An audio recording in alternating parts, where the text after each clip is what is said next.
Stay home. For the people. We love.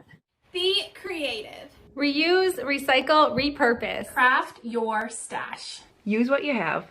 Let's flatten the curve.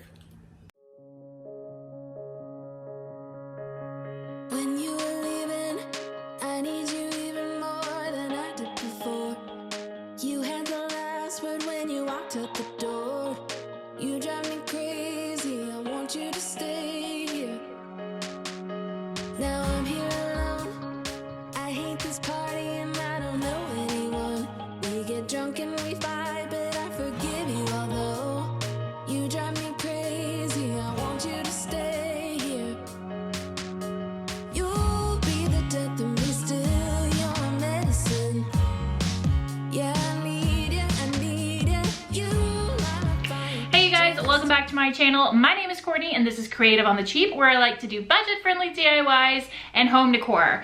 Alright, I'm going to quickly address this because my last video was the video that Mr. Cheap took over and did the voiceover. I kind of shared some afterthoughts on Instagram as well as in YouTube stories. YouTube community tab about it.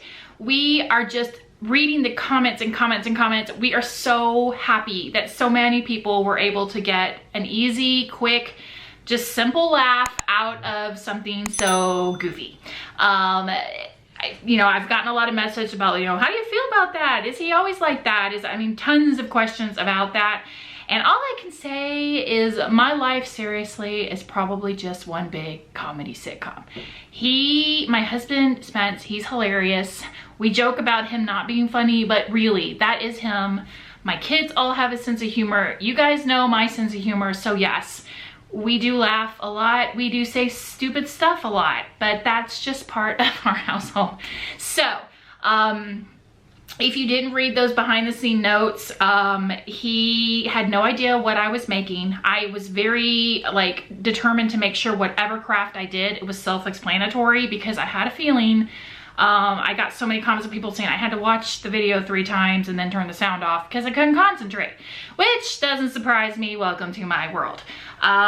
Anyway, so he sat down. As he was watching it, he did that voiceover in one take. That's just how he is, just right off the top of his head. So yes, he will be back. He does have some very great ideas. A lot of y'all gave suggestions of what y'all would like to see him do when he does make appearances every now and then. So anyway, just wanted to say thank you so much for all the love for that. If you know somebody who needs a laugh, share that video with them because people who don't even craft have been sending me messages saying I'm not even a DIYer and I laughed at that. So glad to hear it. All right, now, why are you here? You're here because today I'm gonna be showing you 5 farmhouse DIYs that are very popular according to you guys. So a lot of them are super easy to do. Most of them are Dollar Tree DIYs or DIYs that you can do with stuff around your house. So without further ado, let's get into today's DIYs.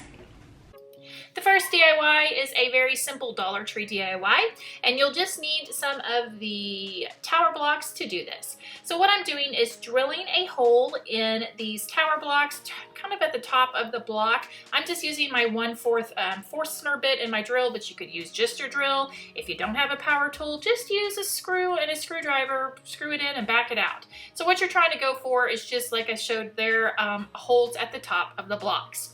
Once that's done, I'm going to go in with some of my brown cream wax and I'm just going to brush it all over each of the tower blocks. When that is dry, I'm going to take some Waverly Ivory chalk paint and just lightly brush it. I'm not trying to go for full coverage here. Now, while I am going to put the, infamous Farmhouse 1, 2, 3, 4, 5, 6 on my blocks, you could use these as little labels around canisters. So this canister is actually a Christmas canister, but I just take off the Christmas tree and I added one that says lemon drops. Now, at no point have I ever actually put lemon drops in this canister, and my kids remind me on a daily basis how lame this project really is. But I think it looks cute in my kitchen. So leave it up to you if you actually want to follow through by putting something in your canister, but nonetheless, it looks cute. Then once you've done that, I'm gonna go ahead and put my stickers on. Now these stickers came from Hobby Lobby, but you know Dollar Tree has these stickers as well. And I'm just gonna stick my stickers down. You could freehand this if you wanted to, and then I'm gonna put one coat of Mod Podge over the stickers so that they stay on there. And then I've got this grommet set, and I'm just gonna take one part of the grommet and kind of snap it straight into the hole. It fits perfectly. That's why I said it was a 1/4 Forstner bit, so that if you drill the same size, these little grommets, if you have any grommets, will fit perfectly in there. Then your last step is just to tie some twine to these and then hang them wherever you want to.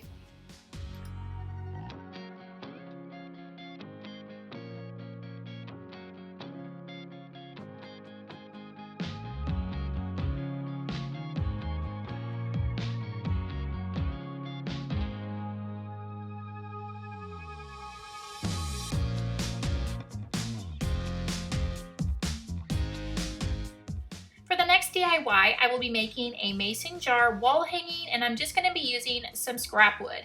So here I've got 3 pieces of 1x2 that I sanded and kind of took off the edge of each of the boards. And then those are cut to 18 inches long. So it's a 1x2 cut to 18 inches long. And then I have 2 pieces of trim that I cut to 6 1/4 inches long. I did not sand those super hard on the edges, but I did give it a little bit of a sanding. Once those pieces are cut, I'm gonna go in with my stain and give them all a nice coat and let them dry.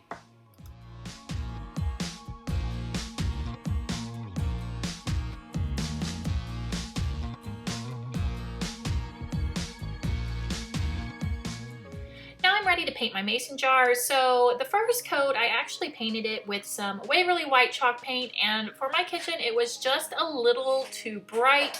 So for the second coat, I went over it with the Ivory Waverly chalk paint, and then I let that dry.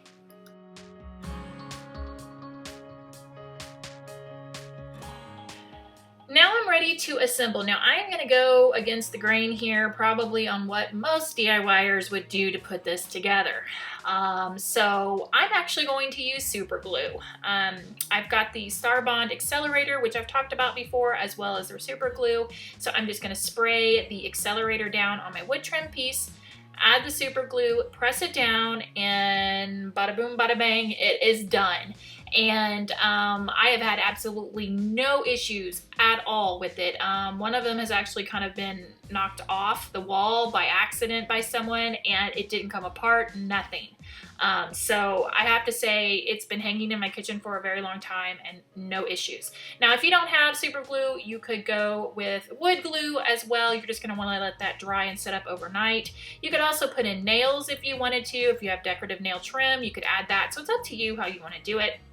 Then once I've done that, I'm ready to attach my hook. These hooks I had ordered on Amazon, and I'm actually going to put them on these upside down so that it will be able to hold my mason jar really, really well. Now I am attaching these to the center board, and the center board also has my wall hanging hardware on the back. The reason for this is I thought to myself, if for some reason this broke apart, the mason jar would stay hanging because it is on the center piece, which is hanging on the nail. I don't know if that makes sense, but like if the 2 sides fell off, or you know what I mean? If they just collapsed left and right, the center would just be standing there strong on the wall. At least in my head, that's what I think will work. Then once that's done, I'm ready to start getting my mason jar all set up. Moving on to the mason jar. So I'm just taking my finger and I am just scratching up the mason jar. And now I'm ready to add my twine to it. So what I figured out is I'm gonna start by attaching my handle. And when I attach to each side of the mason jar, I am leaving a little bit of a tail of the twine, as you can maybe see there. I don't know, I probably didn't let y'all see that long enough, but you're gonna tack it to the side, and then there's a little piece of twine hanging down. Once that's done, you're gonna take some more twine, and I wrapped it around 3 times. And then when I got finished wrapping that around, to finish it off, what I did to make this look nice and clean is I took the tail of the handled twine, or I hope that makes sense. The handle twine. The twine handle? I don't know, guys. What day is it? I don't know. Okay, let me start over. I took the tail from the handle made of twine. There we go. And I pulled it up, wrapped it around the twine handle, and then pulled it back down, and it just made it real nice and clean on the edges, and also secured that handle onto my mason jar.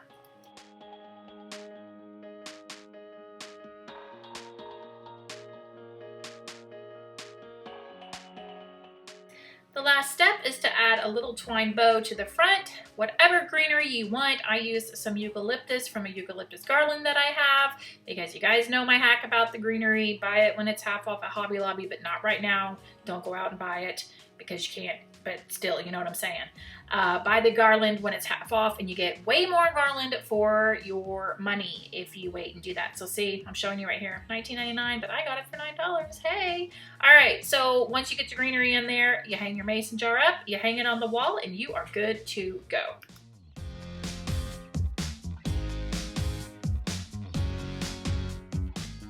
These have been hanging in my kitchen since I made them, and I've had absolutely no issues with the super glue method. This next DIY is a Dollar Tree DIY that I continuously get asked about. It is the Farmhouse tic-tac-toe game that I came up with. So what you need for this project are 9 of the foam dice from Dollar Tree to start, and I'm going to take some chalked white linen paint and give these dice 3 coats of this white paint. While those are drying, I'm going to work on my little board that's going to hold the dice, and that is just a wall art from Dollar Tree, and this was brown, so what I decided to do was just to rip off the paper. That was really fun, and just rip it off, sand off some of it until it all comes off, and then I will also cut out the little wall hanger that's inside of this wall art with my box cutter. Now, the brown of the box, I kind of wanted to add a little dimension to it, so I decided to take some Elephant Waverly chalk paint, mineral Waverly chalk paint, as well as the Drizzle Gray, and I kind of just went in and layered it all over the box to give it a little dimension and color so that it wasn't just so flat and brown. Once the box was finished, I needed to go ahead and use my stencils, and I used the Elephant chalk paint to stencil on my letters onto the dice. Now, if you are going to use this as a decor piece, I wouldn't recommend that you need to seal it.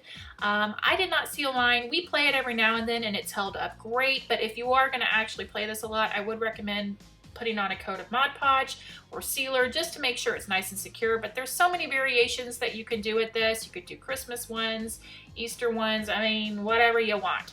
So there you go, guys. It's all finished, easy peasy.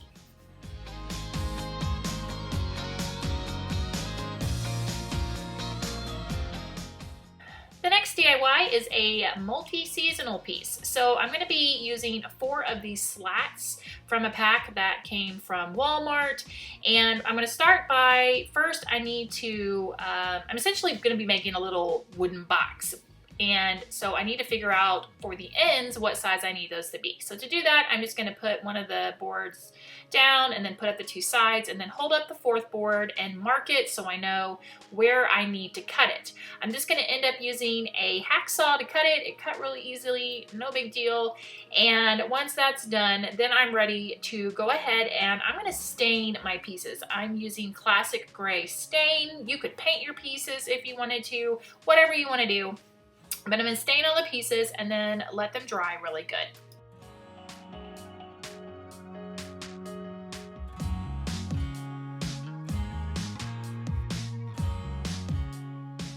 The boards are dry, so taking some of this brown cream wax and the whitest paint out there, I'm going to brush on both of these all over my boards until I get them to look the way I want them to look. When that's finished, to assemble this, I'm actually going to be using wood glue, but I am going to use a little hot glue. So the hot glue I'm going to use just in the corners to kind of help them stick so that way it doesn't fall apart. But as you can see, I've got my clamps ready and I'm going to clamp it together. And then I'm going to just let this sit and dry.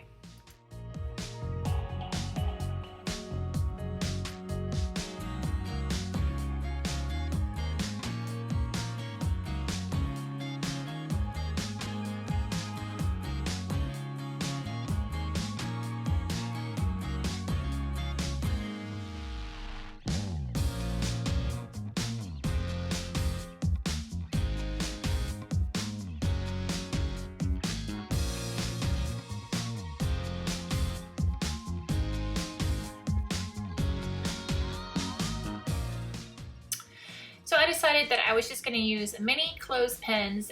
That will be what will hold up my interchangeable banners. You could use whatever clip that you would like to use here. And then I'm going to take a piece of burlap ribbon from Dollar Tree, and I'm just going to stamp Happy Easter. You can make your banners however you want, with paper or with felt or with fabric, or, you know, again, possibilities are endless, but I'm just going to use stamps. Stamp out Happy Easter, and then I'm going to take some twine and go ahead and wrap it around the top of the box, and then tie a little twine bow and attach that with some hot glue. And then you can put greenery in these, or you could put some small vases like I end up doing with some flowers.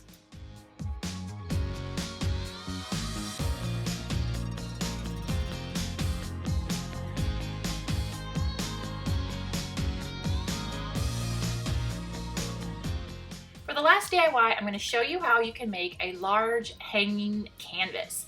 So what I have here is just some canvas material, and I just am laying it out on my pool table right now, and I wanted to figure out how wide I want my canvas to be. So I'm going to use these 1-inch dowel rods as my guide as far as how wide I want them to be. And I'm just going to fold in the edges and go ahead and pin those so I know where I need to crease the seams, and do that on both sides, as well as fold over the top and go ahead and pin it so I know how much allowance I need to leave so that the dowel rod will be able to slide in there easily.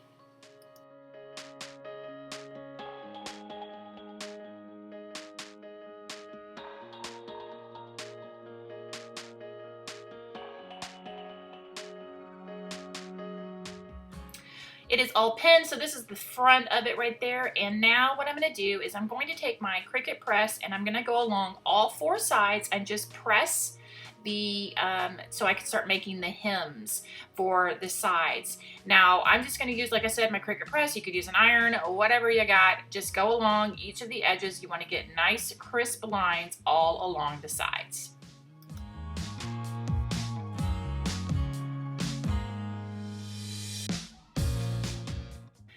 Okay, to get our design blown up, we are going to be making our very own homemade overhead projector. I am a little excited about having done this. So I just made an image on the computer, printed it out. This is a Dollar Tree frame that I have. I'm with the glass front. I'm going to tape this down to the inside, and then take a Sharpie marker, and I'm simply just going to trace the design onto the glass. Once that's done, you are ready to set up whatever way you can set it up to get your overhead projector. This is the awesomeness that I created.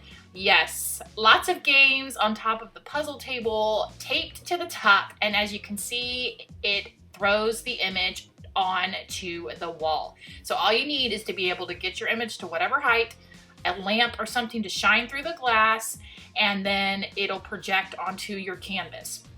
From that point, all I did was take my pencil and trace onto the canvas the words, as you can see right there. And then I'm gonna go in and just start painting it with some of the ink Waverly chalk paint. At first I was trying to get full coverage, but then I kind of wanted it to look rusticy, so I didn't put as much paint on it, but I would recommend using a foam brush if you want it full coverage. I kind of used a combination of brushes and foam brush to get a distressed look.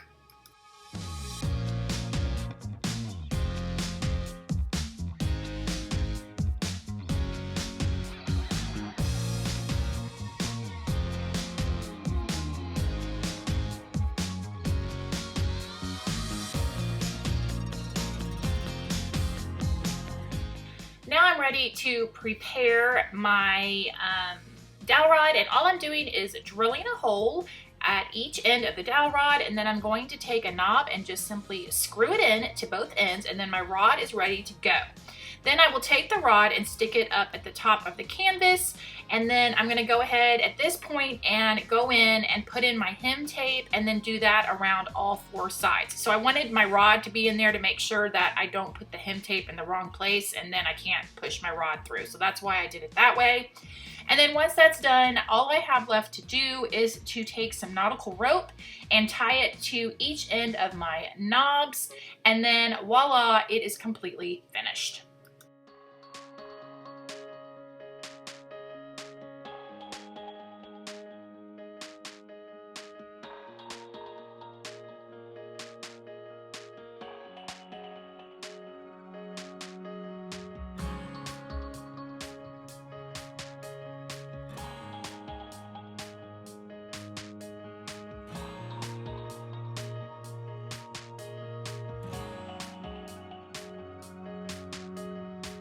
And there you go, some of the more popular farmhouse DIYs on my channel. Let me know which DIY you're still loving.